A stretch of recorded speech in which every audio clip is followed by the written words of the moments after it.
하나님의 말씀 보시겠습니다. 하나님의 말씀은 다니엘서에서 보겠습니다. 다니엘서 5장 22절부터 31절까지 말씀 교독하시겠습니다. 벨사살이여, 왕은 그의 아들이 되어서 이것을 다 알고도 아직도 마음을 낮추지 아니하고 드디어 자신을 하늘의 주제보다 높이며 그의 성전 그릇을 왕 앞으로 가져다가 왕과 귀족들과 왕후들과 후궁들이 다 그것으로 술을 마시고 왕이 또 보지도 듣지도 알지도 못하는 금, 은, 구리, 쇠와 나무, 돌로 만든 신상들을 찬양하고 도리어 왕의 호흡을 주장하시고 왕의 모든 길을 작정하시는 하나님께는 영광을 돌리지 아니한지라. 이러므로 그의 앞에서 이 손가락이 나와서 이 글을 기록하였나이다. 기록된 글자는 이것이니 곧 메네 메네 데겔 우바르신이라. 그 글을 해석하건대 메네는 하나님이 이미 왕의 나라의 시대를 세워서 그것을 끝나게 하셨다 하며, 데겔은 왕을 저울에 달아보니 부족함이 보였다 하며, 베레스는 왕의 나라가 나뉘어서 메대와 바사 사람에게 준 바 되었다 함이니다니. 이에 벨사살이 명하여 그들이 다니엘에게 자주색 옷을 입히게 하며 금사슬을 그의 목에 걸어주고 그를 위하여 조서를 내려 나라의 셋째 통치자로 삼으니라. 그날 밤에 갈대아 왕 벨사살이 죽임을 당하였고 메대 사람 다리오가 나라를 얻었는데 그때에 다리오는 62세였더라. 아멘. 아멘. 예, 오늘 말씀의 제목은 저울에 달아보시는 하나님입니다. 저울에 달아보시는 하나님. 이 뭡니까요? 귤을 딸 때 또는 뭐 이렇게 과일을 딸 때 요새는 보니까 과일을 선별할 때에 아주 작은 차이지만 과일들을 그람 수대로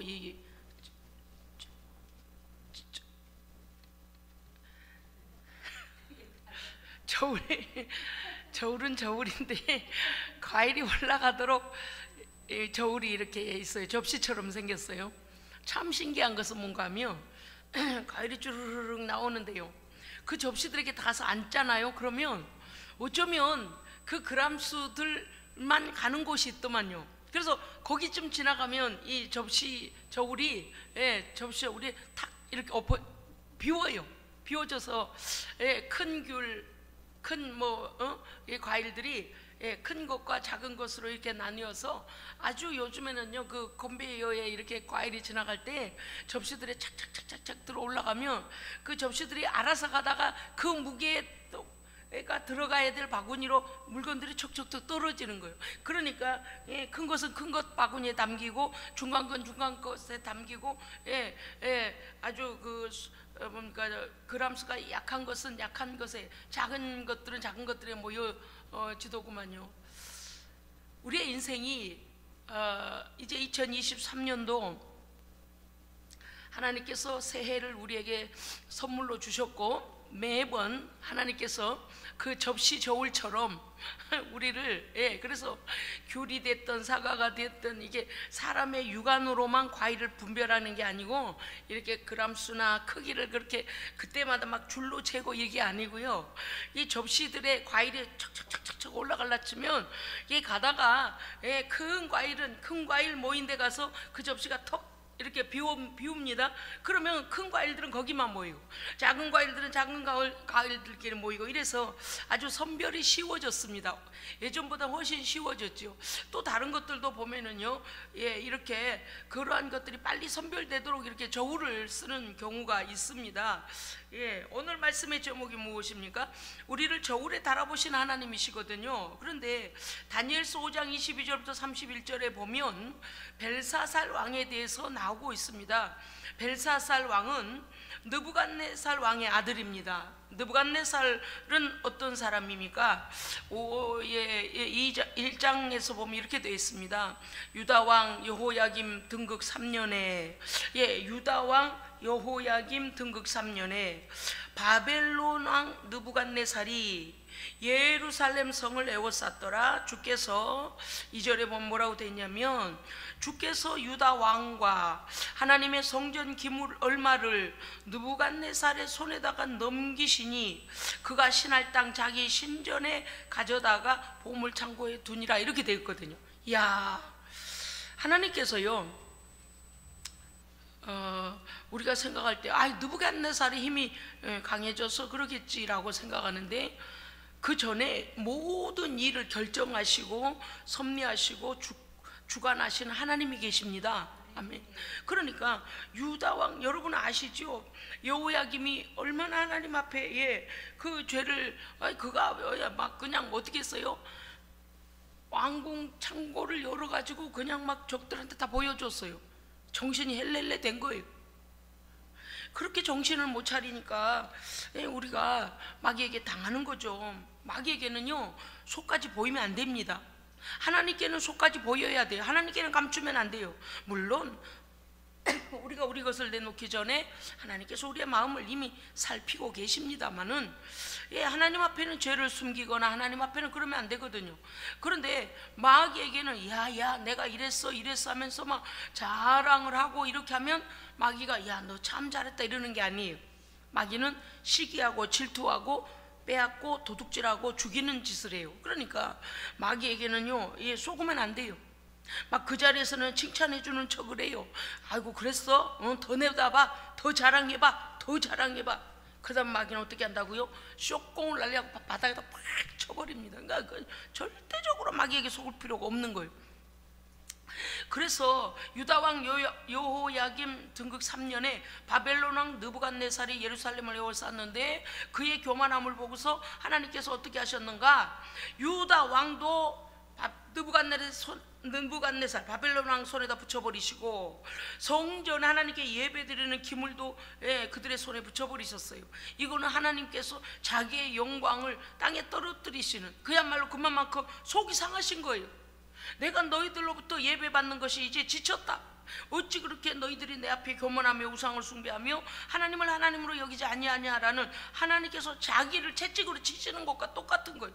하나님께 예배하는 기물들을 갖다가 느부갓네살의 손에다 옮겨버렸는데, 왜 하나님께서 그렇게 하셨더니 이 느부갓네살이 신할 땅 자기 신전, 이 우상의 신전에다 갖다가 둔 겁니다. 3절 이하에 보면 그가 또 무엇을 했냐? 느부갓네살은요, 어린 유다 소년들을 포로로 잡아가서 그들의 머리에 갈대아인의 학문과 언어를 그래서 어려서부터 바벨론 사람으로 만들어 세뇌시키는 거예요. 그래서 그 총명하고 뭔가 그 다음에 귀족 증중에서 데려가 버렸다 그랬어요. 거기에 누가 들어갑니까요? 다니엘과 하나냐와 미사엘이 잡혀가게 되죠. 다니엘 이름을 벨드사살이라고, 하나냐의 이름을 사드락이라고, 미사엘의 이름을 메삭이라고 합니다. 2장 들어가면은요, 느부갓네살이 자기가 등극 2년에 꿈을 꿨는데 도대체 해석이 나오지 않는 꿈을 꾸게 됩니다. 그럴 때 다니엘이 그에게 왕에게 나아가서 시간을 주시면 내가 해석하겠습니다. 다니엘은 이렇게 말합니다.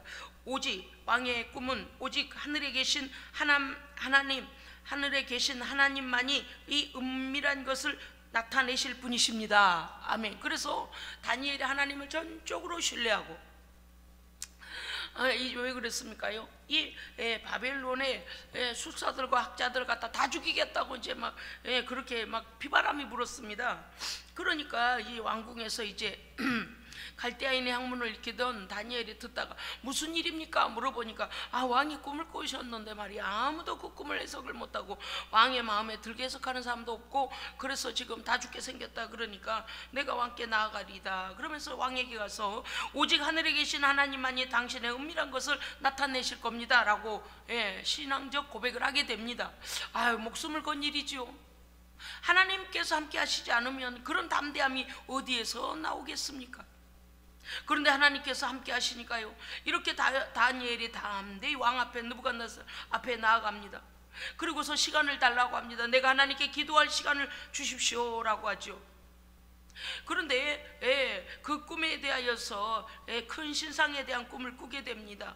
그러면서 다니엘의 해석은 어떠냐?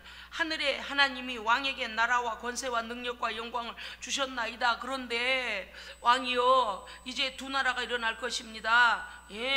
금 같은 나라, 은 같은 나라, 놋 같은 나라, 쇠 같은 나라, 철과 흙으로 발가락들은 섞여졌는데 안 섞이더라 그랬어요. 그렇기 때문에 다니엘이 꿈을 하나님 앞에서 해석을 해주는데, 그때의 느부갓네살이 꾼 꿈 중에 내용이, 중요한 내용이 예언이 들어있습니다. 어떤 예언이 들어있냐면요, 다니엘서 2장 44절에 보면 이 여러 왕들의 시대에 하늘의 하나님이 한 나라를 세우리니, 이 땅의 왕들은 세워졌다 패하고 세워졌다 패하고 여러 세대가 흘러갑니다. 그러나 하늘의 하나님이 한 나라를 세우리니 그 나라는 영원히 망하지도 아니할 것이요, 그 국권이 다른 백성에게로 돌아가지도 아니할 것이요, 도리어 모든 나라들을 쳐서 멸망시키고 영원히 설 것입니다. 아멘. 어떤 나라일까요? 하나님의 나라, 메시아를 통하여, 그리스도를 통하여 세워질 하나님의 공의의 나라. 세상 나라가 덤벼보지 못합니다. 세상 나라가 망하게 해도 못합니다. 세상 나라는요 그 하나님께 속한 백성에 대하여서 어떻게 한다고요? 그 백성을 빼앗기지도 아니합니다. 할렐루야. 하나님께서 온전히 통치하시는 나라가 일어날 것이다 라고 말씀하십니다. 그리고 그 나라는 몇 년 동안 있다가 다른 나라들처럼 패해버린 나라가 아니라 영원히 보존되어지는 나라다라고 다니엘이 느부갓네살 왕에게 하나님의 나라에 대한 예언을 하게 되죠. 즉 예수 그리스도를 통하여서 하나님의 공의의 나라가, 그리고 하나님 앞에 믿음으로 고백한 하나님의 백성들이 그 거룩한 나라의 백성 될 것을 다니엘은 이미 여기서부터 예언을 하고 있는. 그러니까 성령이 하시는 일이, 다니엘이 우리와 똑같이 육을 가진 사람으로 어찌 알겠습니까? 그런데 그 안에 계신 다니엘을 쓰시는 하나님께서 그와 같은 하나님의 나라를 예언하게 하신 거죠. 2장 45절에 보면 이렇게 됐습니다. 손대지 아니한 뜨인 돌이 산에서 나와서 쇠, 놋, 진흙, 은, 금 모든 나라들을 부서뜨리는 것은 크신 하나님이 장래 일을 알게 하신 것이라. 아멘. 그리스도로 말미암는 하나님의 의의 나라는 최종적 승리의 나라입니다. 최종적 승리의 나라입니다.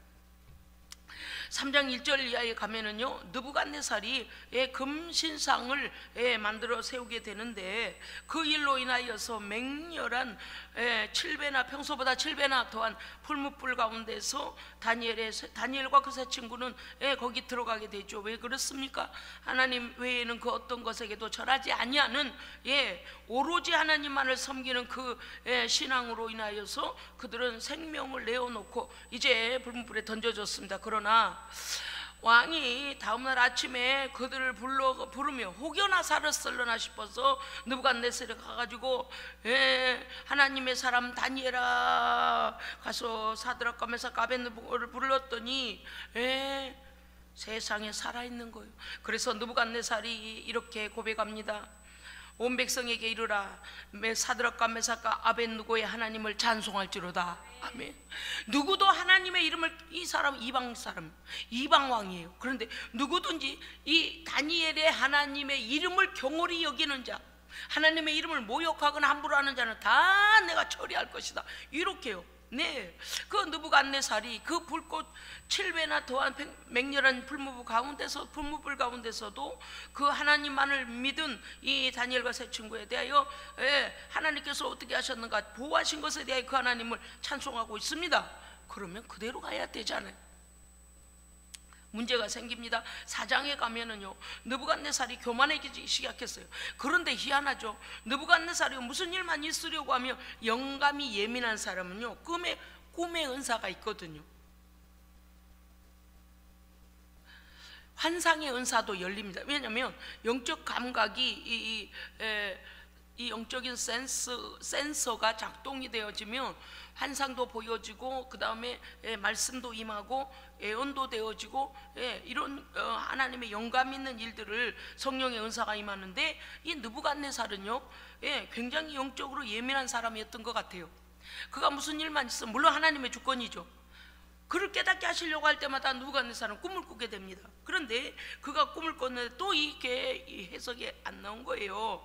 그래서 또 다니엘이 그 꿈에 대하여서 해석을 해보니까 어떤 해석이었냐면, 그가 너무나 교만하여서 하나님께서 당신을 이제 처벌하실 건데, 당신이 7해 동안 7년 동안을 들에 나가서 이슬을 맞고 짐승처럼 손톱이 자라고 머리카락이 뭐 이렇게 야생이 7년 동안 머리를 깎지 않아 보세요. 제가 오늘도 머리를 깎고 왔는데요, 아이고 한참을 기다렸어요. 그래서 하도 급해가지고요, 정말 너무 급해갖고 제가 몇 가닥을 자르고 갔더니 어우야 금방 알아보대요. 몇 가닥 자르고 일주일을 버텼거든요. 그랬더니 딱 보더니 이러는 거예요. 그 원장님, 머리를 손대셨습니까? 그래서 제가 그랬어요. 아니 올 시간은 없고 아이고 걸리적거리고 그래서 그냥 잘랐습니다 이랬더니 딱 티가 납니다 이러더라고요. 이제 7년 동안을 갖다 야생에 왕국에서 쫓겨나가 버려, 완전히 그냥 짐승처럼. 그런데 그 총명을 빼앗고 그 짐승처럼 그렇게 쫓겨나서, 왕이 사람에게 쫓겨나서 들짐승과 함께 살며 그가 그렇게 될 것을 다니엘이 그 꿈을 해석해 주지요. 그 다음에 뭐라고 했냐, 내가 능력과 권세를 건설하면 내 위엄의 영광을 나타낸 것이, 이 4장 30절에 가면 그 느부갓네살 누구의 아버지라고요? 느부갓네살 왕 얘기만 하니까 지금 우리 오늘의 말씀의 주인공인 왕의 이름을 또 잊어버리셨나요? 느부갓네살 누구의 아버지예요? 벨사살 왕의 아버지예요. 벨사살 왕에게 당신의 아버지에 대해서 말하는 거예요. 그 느부갓네살에 대하여 다니엘이 말하고 있습니다. 뭐라고 했냐, 4장 30절에 가면 느부갓네살이 자기의 모든 나라들을 성 위에서 이렇게 바라보면서 그가 이렇게 말합니다. 나의 위엄의 영광이 내 능력과 내 권세로 내가 이 나라를 건설했고 내 위엄의 영광이 다 나타낸 것이 아니냐, 내가 한 것이 아니냐 하면서 그냥, 여러분 제가 이렇게 슬슬 읽어 내려가니까 금방 잊어버리실 수도 있었으니 제가 다시 언급할게요. 2장 37절에 보면 다니엘이 느부갓네살에 대해서 꿈을 해석할 때에 하나님께서 이렇게 말합니다. 느부갓네살 왕에 하늘의 하나님이 왕에게 나라와 권세와 능력과 영광을 주셨나이다. 그러니까 당신의 힘으로, 당신의 지혜로, 당신의 군사력, no, 하나님의 주권으로 당신에게 이런 것들을 주신 겁니다. 나라와 왕이 되게 하심과 모든 걸 주신 겁니다 라고 분명히 2장에서 다니엘이 하나님께서 당신에게 이런 권위를 줬습니다라고 가르쳐 줬습니다. 그런데 4장에 가서요, 느부갓네살이요 워낙에 자기가 땅을 막 정복하고 그냥 둘러보는 모든 것이 그냥 막 나라가 막 커져 있고 이러니까 너무 마음이 교만해져서 나의 능력으로 내가 건설하고 내 위엄이고 내 영광이고 내가 한 게 아니냐, 이게 얼마나 무섭습니까? 그럴 때 4장 31절에 하늘에서 소리가 내려서 하나님 그 적시를 듣고 계셨던 거예요. 하나님께서 들으시고 뭐라고 했냐, 30절에서 느부갓네살이 이렇게 말하니까 31절에서 느부갓네살아, 나라의 왕위가 너에게서 떠났느니라, 너의 왕권은 너에게서 끝났다. 세상에, 우리 하나님 그런 하나님이세요. 그가 7년 동안 야생으로 자기 의식이 없어요. 정신이 없어요. 자기가 누군지 자기를 몰라요. 체면도 몰라요. 그래서 짐승처럼 머리가 길고 손톱도 길고 풀을 뜯어먹고 짐승인지 사람인지 그냥 그렇게 사는 거예요. 그러던 어느 날 7년째 되는 날 하늘을 쳐다보니 갑자기 그 다니엘의 하나님이 생각나잖아요.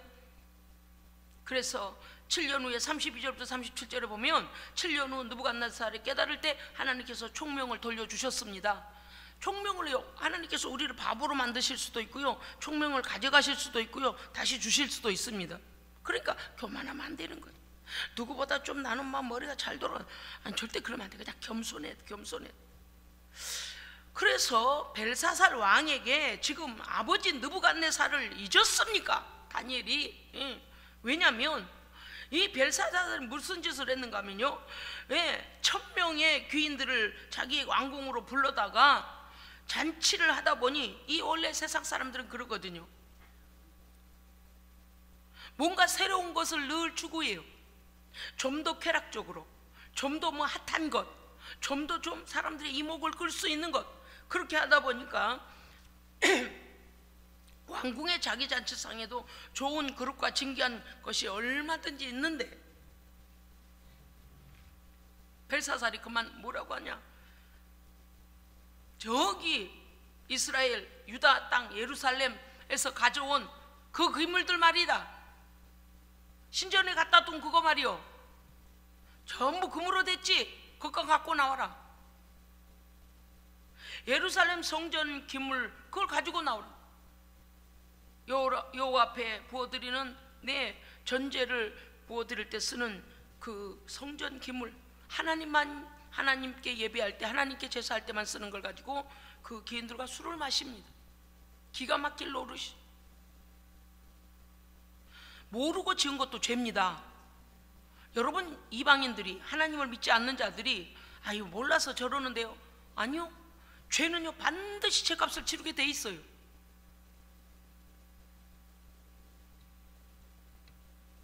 더구나 벨사살이 무슨 짓을 했는가 하면, 예루살렘에서 하나님께 제사할 때 쓰는 기물들을 갖고 오라 하고 그것으로 자기들이 즐기는 핫 아이템이겠죠 뭐. 그래 술을 마시면서 무슨 짓을 했냐면, 금으로, 은으로, 구리와 쇠로, 나무로 만든 자기의 우상들을 찬양했다 그랬어요. 기가 막히잖아요. 하나님께, 왜냐니 우리 요즘에 레위기서, 오늘 새벽부터 레위기서 들어갔잖아요.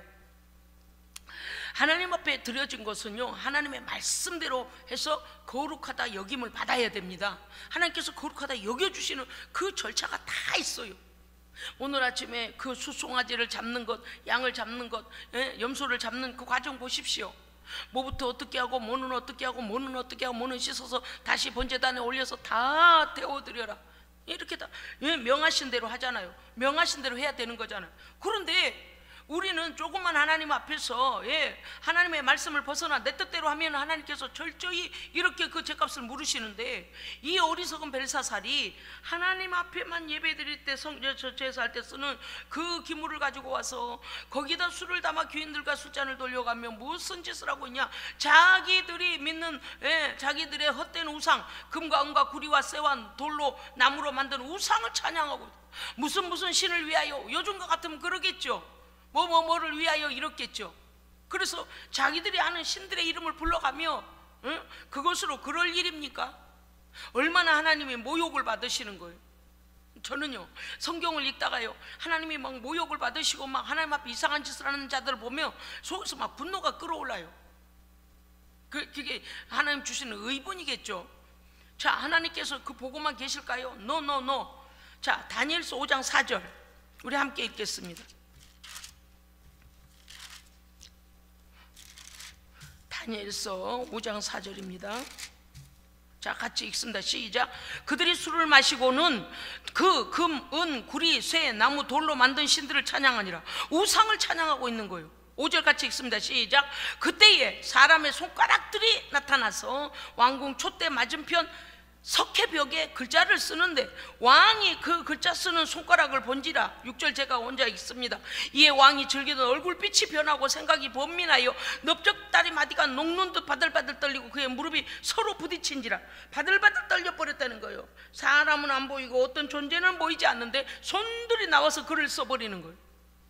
7절 왕이 크게 소리질러, 얼마나 놀랬으면은요, 왕이 크게 소리질러 술객과 갈대아 술사와 점쟁이들을 불러오게 하고 바벨론의 지혜자들에게 말하되, 누구를 막론하고 이 글자를 읽고 이 해석을 내게 보이면 자주색 옷을 입히고 금사슬을 그의 목에 걸어주리니 그를 나라의 셋째 통치자로 삼으리라 하니라 그랬어요. 그러니까 얼마나 이 벨사살이 두렵고 떨리고 무서웠으면 최고의 자기 자리와 왕자의 자리 그 외에 셋째 통치자로 삼겠다 했습니다. 그러나 8절에 보면 어때요? 왕의 모든 자들이 와서 그 글자를 읽지 못하며 그 해석을 왕께 알려주지 못하는지라 그렇게 되어 있잖아요. 9절. 그러므로 벨사살 왕이 크게 번민하여 알려주는 사람도 없는데 그 두려움은 떠나질 않는 것입니다. 그 손들이 움직이는데 그 무서운 그 손들에 대하여서 엄청난 두려움을 갖게 되죠. 그의 얼굴 빛이 변하였고 9절. 귀족들도 다 놀라니라. 10절. 왕비가 왕과 그 귀족들로 말로 말미암아 잔치하는 궁에 들어왔더니 이르되 왕이여 만수무강하옵소서. 왕의 생각을 번민하게 하지 말며 얼굴빛도 변할 것도 아니니이다. 무슨 일인가 했더니 왕의 나라에 이 땅에 거룩한 신들의 영이 있는 사람이 있으니, 여러분요, 이 지금 벨사살 왕의 왕비가 다니엘에 대하여 뭐라고 하고 있는가 하면 지금 우리나라에 바벨론 우리나라에 거룩한 신들의 영이 있는 사람이 와 있다. 그들이 포로로 끌려와 있다. 그러니까 이 왕비가, 벨사살 왕의 왕비가 그 다니엘이 섬기는 하나님, 그들이 어떻게 알고 있다고요? 거룩한 신. 할렐루야, 아멘. 거룩한 신으로 알고 있고 그 신들의 영이 임하여 있는 사람이 우리 왕궁에 있습니다 라고 하면서 번민하지 말라는 거예요. 곧 왕의 부친 때에 있던, 왕의 부친 누굽니까?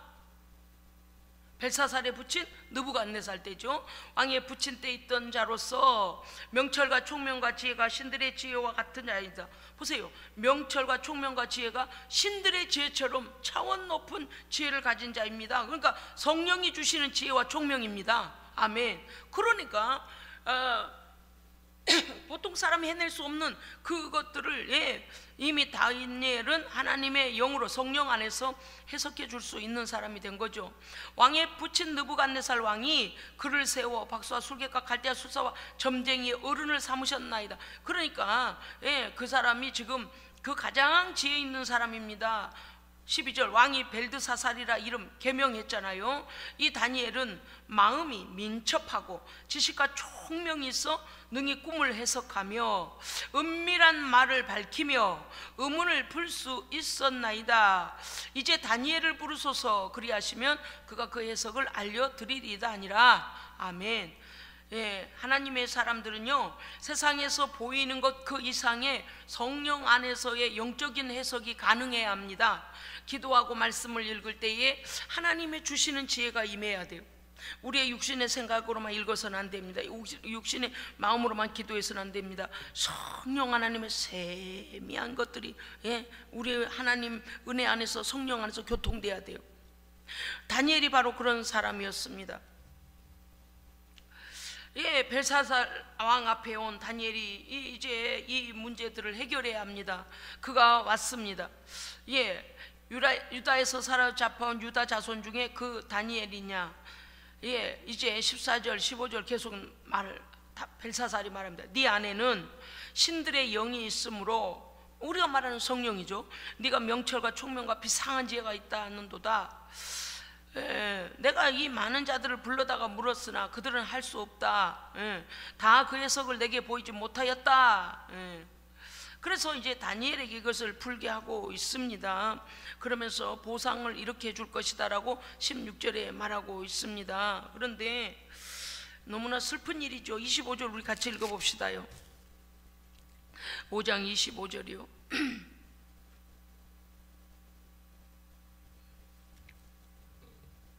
시작. 기록된 글자는 이것이니 곧 메네메네 데겔 우바르시니라. 아람 글자로 써져 있어서 그 귀족들도 다 그 글을 읽을 수 있었다고 신학자들은 말하고 있습니다. 26절에 보면 다니엘이 그거를 해석해 주는데, 메네는 하나님이 이미 왕의 나라의 시대를 세워서 계산이 끝났습니다 이렇게 되죠. 사실은 벨사살을 하나님께서 거기까지만 정치하도록 세우신 것은 아니었습니다만은 너무 교만도 보통 교만이 아니라 하나님께 제사하는 유대인들은 함부로 건드리지도 못하고, 성소와 지성소는 보통 일반인들은 들어가지도 못하잖아요. 대제사장 즉 제사장들도 자기들이 섬기는 위치가 다 있어요. 그만큼 구별되신 하나님의 그 잔을 가지고 그 귀인들과 함께 돌려가며 술을 마시고 이러한 짓을 하는데, 술을 마시면서 뭘 했나? 자기들의 우상들을 찬양했다 그랬습니다. 하나님께 직격탄으로 대적한 거죠. 그래서 하나님께서 끝내셨어요. 끝! 하나님이요, 즉각적인 심판도 하셔요. 어떤 것은요, 회개할 기회도 주시지만 너무 이런 것은 하나님이요, 즉각적으로 그냥 심판을 그냥 결정하신 거예요. 오늘 말씀에 나오잖아요. 25절에 메네 데겔 바르시나, 이 글을 해석하면 메네는 하나님이 이미 왕의 나라를 세워서 됐다 너 됐어 끝장내버리셨어요. 27절 데겔은 왕을 저울에 달아보니 부족함이 보였다 하며, 베레스는 왕의 나라가 나뉘어서 메대와 바사 사람에게 준바되었다 합니다. 여러분, 조금 전에 느부갓네살에 대한 꿈을 해석할 때 다니엘이 뭐라고 했습니까? 하늘에 계신 하나님이 왕에게 권세와 능력과 이런 권위와 권력을 주셨습니다라고, 나라를 주셨습니다라고 했습니다. 그리고서 금 같은, 은 같은, 놋 같은, 철새 같은, 그 다음에 철과 흙 같은 나라들이 어떻게 될 것을 보여 그가 꿈을 꾸면서 다니엘은 그걸 해석했어요. 그런데 벨사살이 지금 하나님 앞에 너무 교만하니까 하나님께서 벨사살에 대하여서, 그러니까 우리가 오늘 알아야 될 것은 무엇인가 하면요, 하나님 늘 우리의 삶을 지켜보시고 달아보십니다. 절대적으로 오늘 좀 말씀드리잖아요.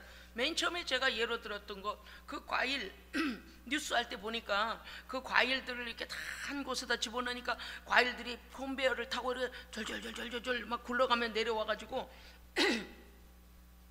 자기가 무게가 말이죠, 크고 무거운 것들은 그 큰 박스, 큰 것들 모이는 박스로 접시가 딱 이렇게 되어지고, 또 작은 것들은 작은 데 가서 딱 이렇게 그 그람 수대로 그렇게 분별해 놓은 대로 들어가더라고 말이에요. 언젠가 보니까 전복도 그랬던 것 같아요.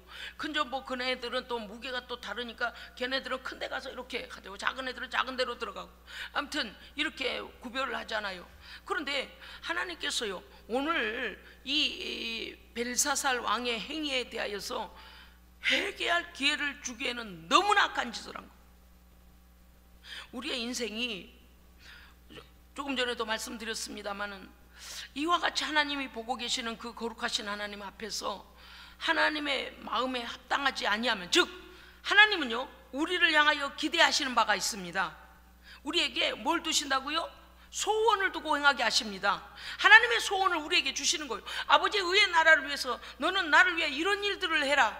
내가 너에게 은사와 달란트와 너에게 어떤 성품을 주었고, 너에게 어떤 기질을 주었고, 너에게 이러이러한 것을 주어서 너로 하여금 내가 영광 받기를 원한다 라고 하시는 거예요. 목적 없이 이 땅에 그냥 보내진 사람은 아무도 없습니다. 그런데 하나님께서 그러한 우리에게 은사와 능력과 달란트와 모든 환경을 주시면서 하나님이 영광 받기를 원하시는데, 이 벨사살을 왕 위에다 올려주셨으면 아버지처럼 안 되게 됐다는, 그렇게 되면 안 되겠다는 교훈을 여러 번 봤잖아요. 아버지가 겸손할 때는 하나님 막 높여주시는데, 그가 하나님 앞에서 내가 하니까 어떻게 됐어요? 짐승처럼 돼서 그냥 야생에 가서 7년 동안을 이슬을 먹고 그렇게 되다가 그 총명 하나님 돌려주시니까 다시 왕위로 오잖아요. 그런데 그런 것을 보고서 다니엘이 하는 말이 그거예요.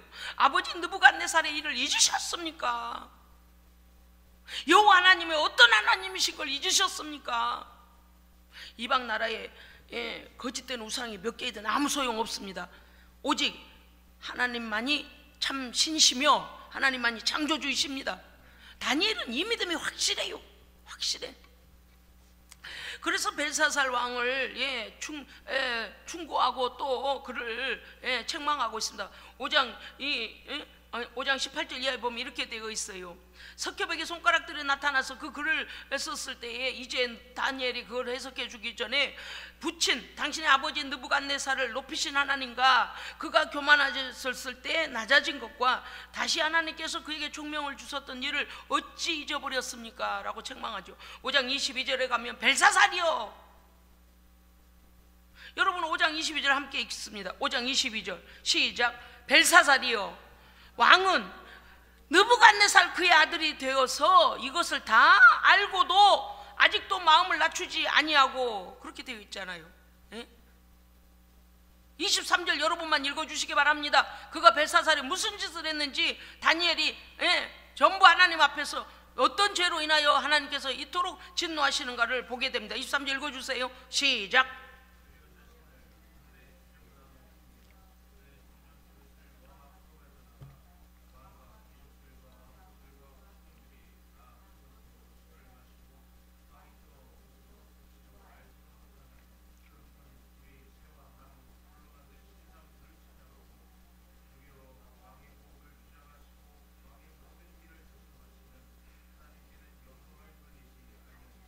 아멘, 아멘.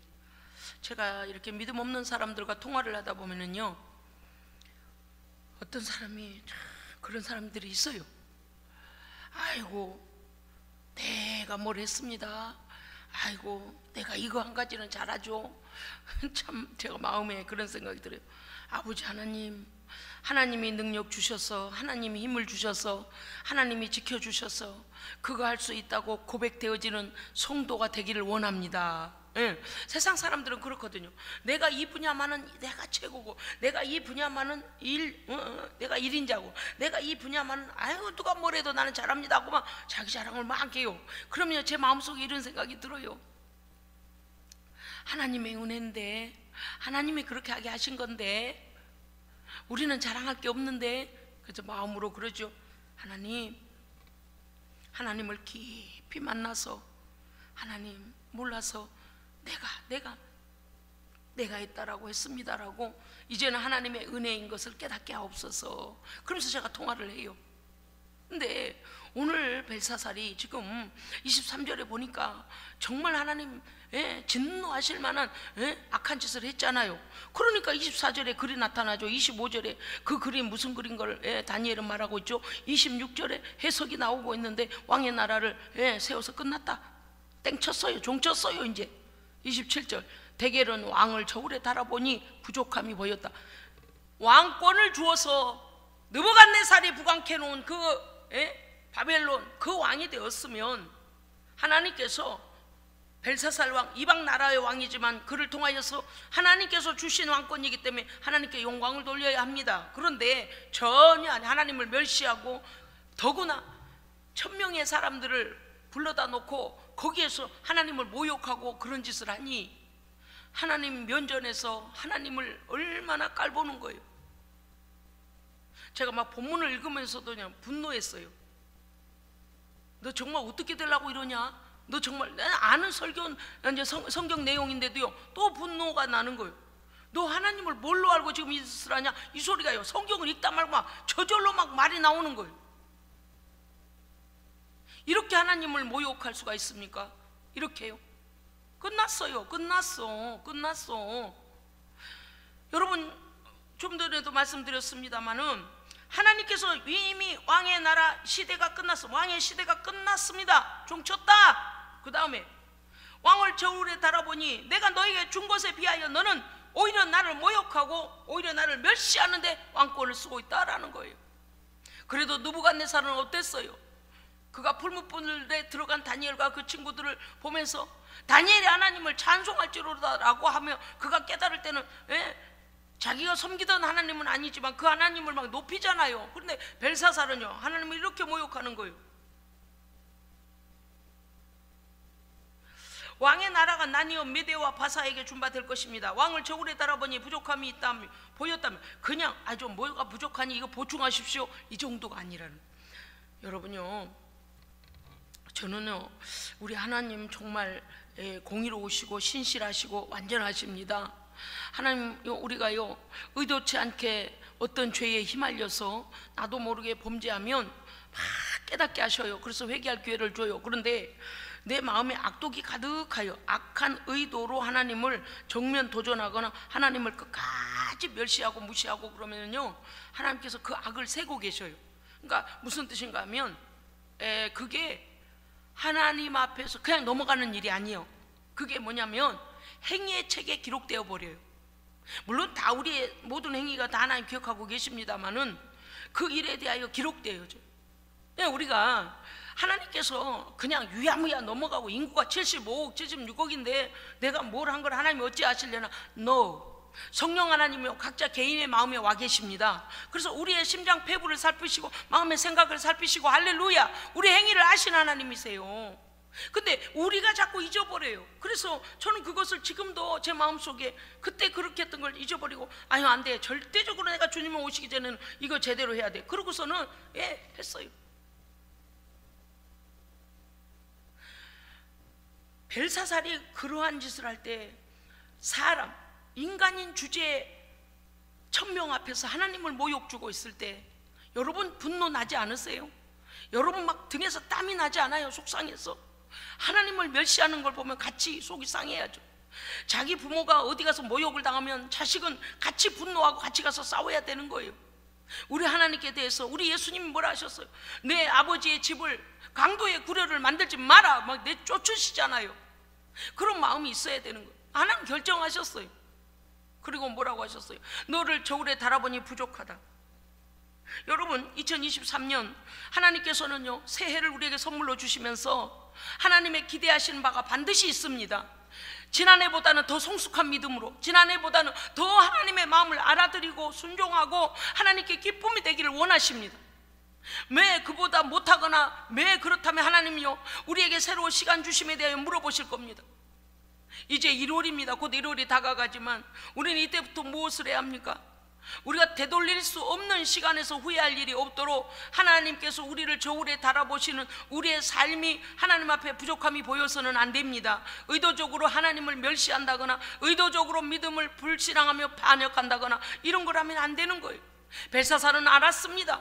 자기 아버지 느부갓네살이 어떤 하나님이심을 고백했던 걸 들었고, 다니엘이 섬기는 그 하나님은 온 세상의 유일한 하나님이신 거 알았어요. 그런데 하나님을 이렇게 멸시해요. 자기들의 뭐 때문에, 자기들의 자기의 이름이 유명해져 그 1000명의 귀인들 귀족들한테 뭐를 하려고, 인기 끌으려고, 이런 썩어 빠진 생각.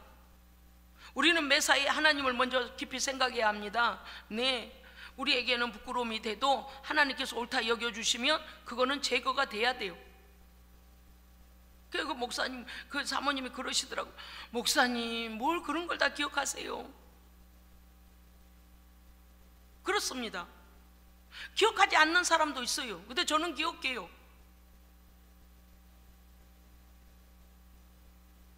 저는요 우리가 주님 나라를 언제든지 갈 수 있기 때문에 언제나 준비해야 됩니다. 오늘 밤이라도 우리를 부르시면 올라가야 되니까.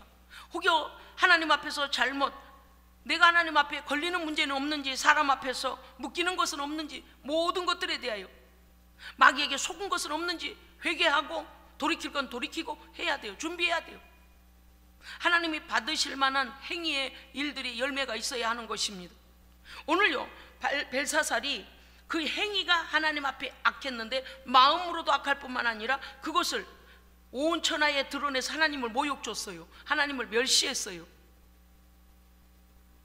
그가 유대인은 아닌데도 불구하고 하나님께서 왕위도 빼앗아 버리고 이제 끝났다, 종쳤습니다.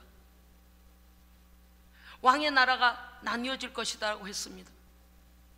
길게 갔을까요? 아니요.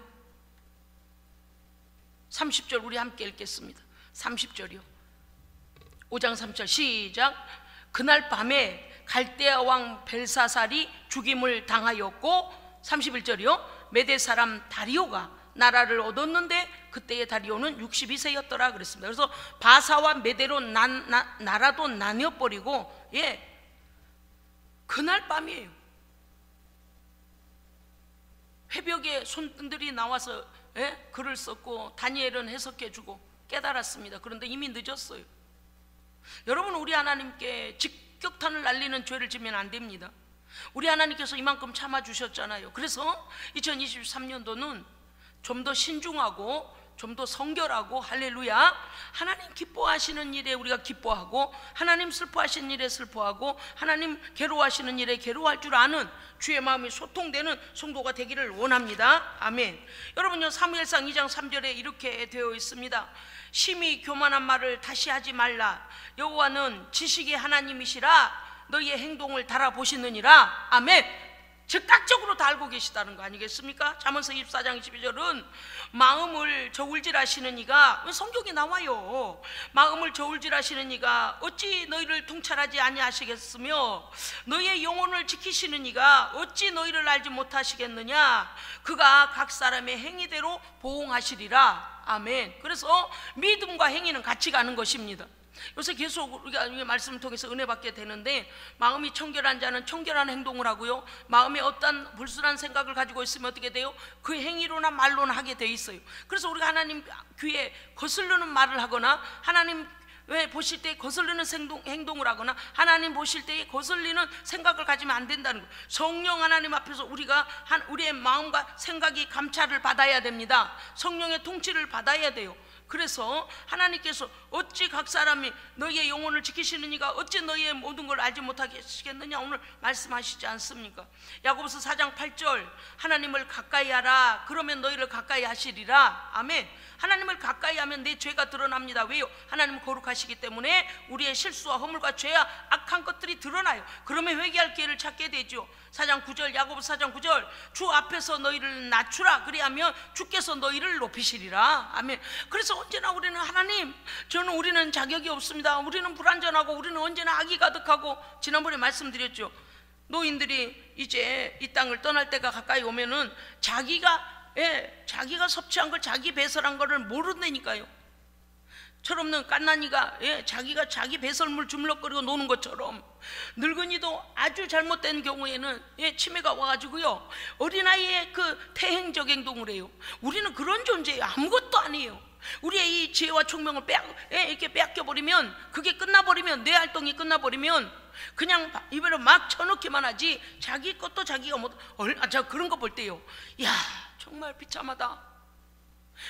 알면 정신 차리고 아이고 내가 무슨 짓을 하냐 이럴 거 아닙니까? 뭐라. 하나님께서 오늘도 우리의 정신을 잡아주신 거 감사드립니다. 이성적으로 올바른 정신 주시고 인격적으로 우리를 대우해 주신 거 감사해야 돼요. 우리는 그런 존재예요. 악하고 더럽고 연약하고 아무것도 할 수 없어요. 하나님의 은혜가 없으면 아무것도 못합니다. 그래서 겸손해야 돼요. 겸손해야 돼요. 오늘 야고보서 9장에 그랬잖아요. 주 앞에서 너희를 낮추라. 그러면 주께서 너희를 높이시리라. 아멘. 마태복음 5장 48절은 이렇게 되어 있습니다. 하늘에 계신 너희 아버지의 온전하신 같이 너희도 온전해라. 베드로전서 1장 15절 오직 너희를 부르신 거룩한 이처럼 너희도 모든 행실에 거룩한 자가 되라. 아멘. 사랑하는 성도 여러분이요, 우리는 모두 다 연약하고 모두 다 악하고 모두 다 부족합니다. 그래서 하나님 앞에 조심스럽게 생각도 성령님의 통치를 받고, 말도 성령님의 통치를 받고, 행동도 성령님의 통치를 받고, 하나님이 기뻐하실 그런 삶으로 2023년도를 아주 의의 열매가 가득한 하나님의 복이 임하는 한 해가 되시기를 주의 이름으로 축복합니다. 아멘. 기도하겠습니다.